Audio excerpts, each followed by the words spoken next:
皆さんこんにちは。ロサンゼルスのまさみライトです。はい、皆さんとですね、今日も久しぶりでもないか、10日ぶりですね。ハッピー Thanksgiving も終わりまして、アメリカではあっという間にですね、ハッピーディセンバーになってきました。今日もですね、皆さんにちょっとお伝えしたいお話がいくつかあってですね、そのお話をちょっとしようと思って今日もこの場やってきたんですが、セッティングと指で押してって簡単なのとか、こんなに長く心魔法やってるのに相変わらずオーソドックスだなって自分でも思ってしまいました。ありがとうございます。はい、ではね、今日お話ししたいのはね、実はいろいろとブログに書いてきたようなお話の中でね、言葉で聞くっていうこともすごく大切だなっていうのと、いいよねって話題になったので、そういったねちょっといくつか出た話題の中でお話をしたいと思います。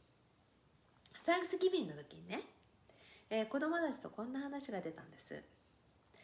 先日まずはね、私ストーリーで出したんですけども、キング・リチャードというね、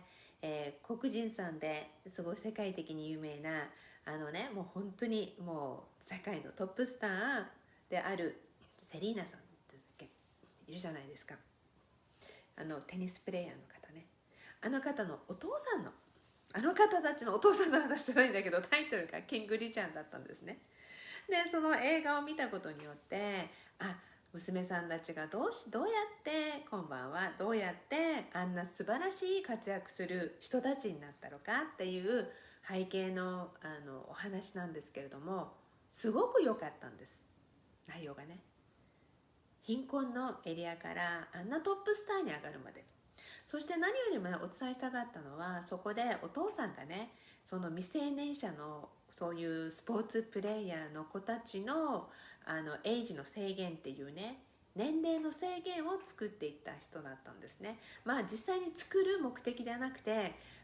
子供たちが早くからそんな風にお金を作ることとか、テニスが上手とかスポーツが上手だからって早いうちからプロになるよりも、自分たちがね、子供たちがその年齢に応じたことを楽しんでもらうっていうことも大切だって。なぜなら早くから活躍をしてドラッグに走ったりとか、これ実はハリウッドでも多いわけですよね。で私たちも結構見てきました、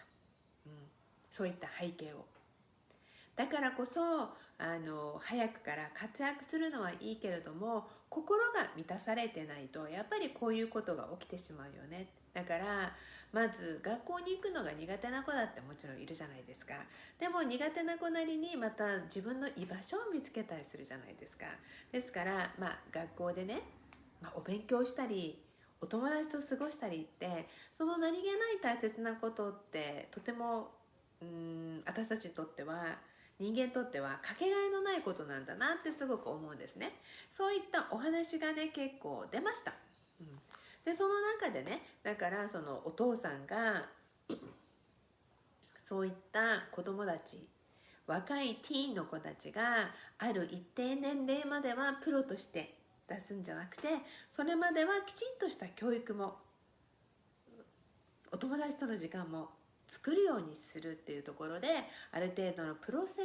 制限っていうね、年齢制限っていうのを最終的には作るきっかけになってくれた人という歩みなんですね。その中でね、ぜひ皆さんにも、見る機会があれば見るとすごくいいんじゃないかなと思います。でそこでその話が出た時に、いや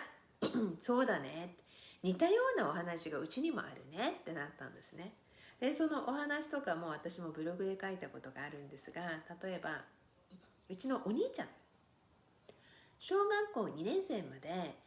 日本の学校に行ってたんですね。でそして小学校3年生から軍の小学校に移りました。でそうすることによってやはり幼稚園生からアメリカの学校に行ってるわけではないので、そうするとね、何でしたっけESL でしたっけ、セカンドランゲージ、第2語カ国第2言語って出したっけ、ESL セカンドランゲージっていうこと、とりあえずねそれを学ばないといけないわけじゃないですか。一番最初に学んだのが日本語ですからね。っていうことでそれもねおじいちゃんたちの試みというか、本人もランドセルを背負ってみたいっていう気持ちがあって、日本の小学校に入りたいっていう話があった時に、私が留守の時に2人で一緒にもうランドセルを買ってきてたんですね。なのでそのまま日本の小学校に入れたって、幼稚園からねそのままそこに行ってしまったところがあるんですが、そうしてね小学校3年生アメリカに移ったんです。そうするとね、アメリカって年に1回必ず実力テストがあるわけです。実力テストがあって、その実力テストをね ESL セカンドランゲージを受けてる子っていうのは受ける必要がない、要は受けてもわからないっていうふうに言われたんですね。だからそれでもうこれまでのルールではそういった子たちはその実力テストを受けなくてもいいってことなんですよね、実際に。そこで学校のランクが決まったりとかいろいろあるので、でもそのランキングはね学校サイドの話で、でもうちの子からするとみんなが受けるものを受けたいって言ったんですよ。なので受けさせてもらえますかって言った時に、受けるのはダメだって言われて、ルールはルールだからってありがちですよね。皆さんもそういうの聞いたことあるんじゃないですかその映画の話から似たような話があるってこと、この話が出たんですが、そうすると何度かねご案内をしたんです。打倒をしたんです。でも打診をしたんですね。でもやっぱダメだったんですよ。でそうして、そうするとねうちの子はやっぱりみんなと同じように受けてみたいと、自分が今どの位置にいるのかを確認してみたいって。だから受けてみたいって言っても絶対先生側が聞いてくれないんですよね。ルールはルールだからということで。そうすると他の ESL の、生徒さんたちがこれが通ってしまったら自分たちテスト受けたくないのに受けさせられてしまったら困るから、それも言わないでくれみたいなことになってしまったんですね。テストですからね、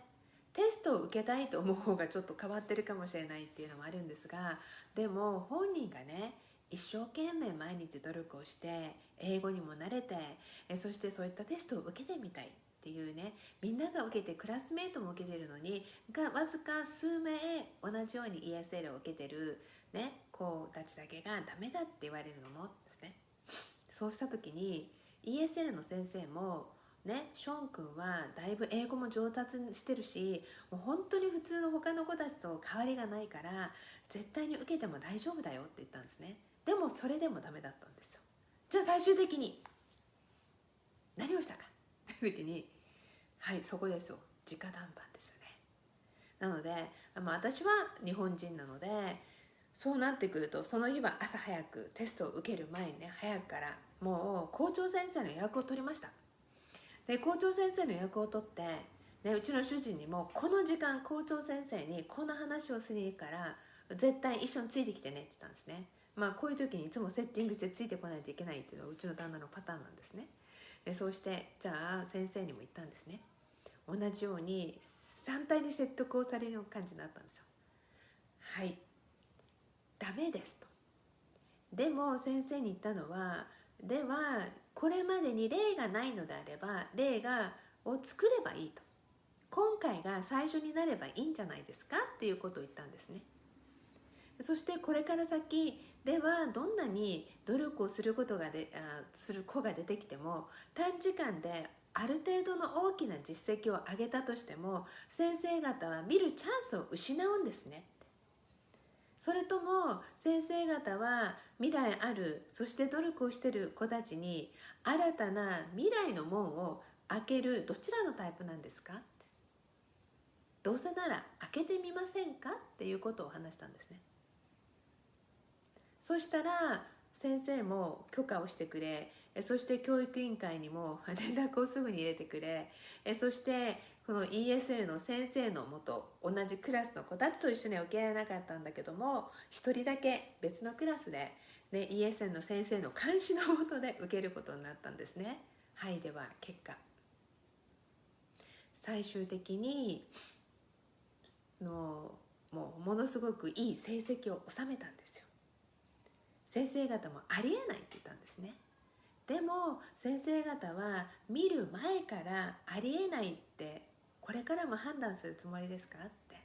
きっとうちの子がたまたま最初であり、これまでももしかしたら同じような子はいたかもしれませんって。でも新たなこんな原石を見つけるそのきっかけになるとすれば、これから先同じようにもっと輝ける子たちのために先生方がまた新たな道を開いてくれるっていうことを信じていますっていうことで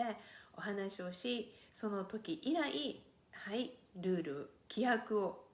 変えるきっかけになり変えさせていただいて、その後自由に子どもたちの希望があれば受けることが可能になったんですね。一つのテストだけでは全てをジャッジすることもできないし、子どもたちにとってダメって言われたものをただ引き下がるのではなく、なぜ自分がそれを受けたいのか、それもしっかりとお話もしました。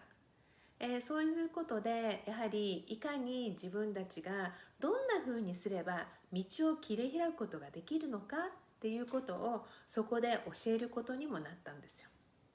そんな風な子育てをしながら、こういったこともあったねっていうことでお話をし、それがまさに道を開く、門を開く映画の話題から似たようなことを、こういう家族の団らんの場でお話をし、とてもいいお話になりました。そうすると、あの時もあった、この時もあったよねっていうことで、今日はお話ししませんが、第2弾何歳なんと、やはり一つ一つ可能性があることにどっかで誰かが止めているとすれば、それは経験がないこと、今までに例がないことであれば新たな例を作ればいいし、新たな未来を作ればいいっていうところをですね、ぜひ大人の皆さんにも子どもたちに見せることがいっぱいできると思うんですね。それをですね、一つ一つ子どもたちが覚えていたかって、もちろん覚えていません。遊ぶのに精一杯です。ゲームするのが楽しくて、そんな年齢ですからね。でもやはり同じことをその場で共有して見てきているので、確実に潜在意識には入っていたんですよ。この時のこれだなと思うようなことを潜在意識にあったんだなっていうことを子どもたちの行動とかで見ることができるようになってきました。そうすると一つ一つのやはり行動や言葉っていうものがいかに大切であるかを改めて感じさせていただいたんですね。だからこそこのお話はブログでも以前書いたと思うんです。でもあえて皆さんにこんな風にお話して語ることにより、またより身近なものとして、またブログで読むだけではなく、皆さんにこういう意味だったんだなって新たな理解が深まり、そして皆さんもですね共感していただけるのであれば、皆さんが同じようなまた似たような違う環境境遇であったとしても、やはり似たようなチャンスに出会うことはあると思うんですね。はい、今日言いたいことは、門は必ず開けようとすれば開かれるっていうこと、開けられると信じきること、全くその日のテストの日の朝7時半にもう予約を取って、その時に直談判をして、そしてその1時間後にはテストを受けさせることになりました。そういったこともですね、最後の最後まで諦めないこと、いろんなことをですね子どもたちに伝えながら振り返ってみて、たくさんいい思い出があったねという、そんな家族団らんのサンクスギビングでした。こういったお話がですね、今大人になった皆さん、これを聞いてるもしかしたら学生さん、大人の皆さん、いろんな境遇で皆さんが何かのヒントとなり、皆さんが何か後押ししてもらいたいっていうそのきっかけのね一つとなれば嬉しいなと思い、今日はシェアさせていただきました。ではいつものように最後に皆さんに Promise me love your life、 自分の人生をさらに好きになることを約束してくださいね。 Thank you very much everybody. We'll see you again. Talk to you again. Bye for now. Love you.